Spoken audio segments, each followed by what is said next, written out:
so much of my interest before I started making those videos was in, I really thought, you know, the answer to like great non-fiction storytelling would be if I could find out how they did it in fiction and then try and find a way to translate the ideas over. And those videos were all trying to test that idea, basically. Like, can I, you know, I love this David Mamet book on directing film. Can I use his ideas and then try and make a non-fiction video out of it that way? So firstly, yes, I think you can learn.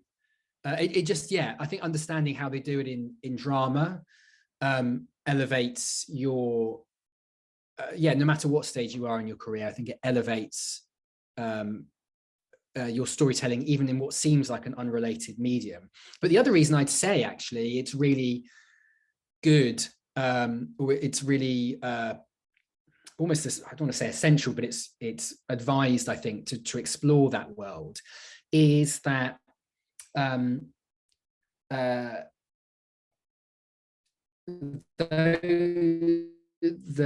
all of that dramatic structure stuff, in a sense, is kind of tropey, you know, because it's just used. To some extent, it's almost cliche. You know, the way that Hollywood is so reliant on, you know, the hero's quest and the 3-act structure and so on and so forth. But there is, I think, the reason is that we all understand.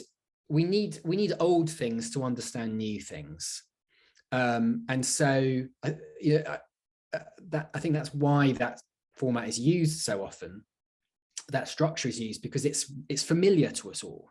So you can present people with something new and maybe even something scary or depressing, but if you present it to them in a way that feels familiar, then people will connect with it more. And I think in the end, you know, I think I even had hopes of maybe one day figuring out a new story structure or a way of doing it differently. But actually, it's probably futile, because people need something they recognize. You've got to meet them where they are to then present them with something new.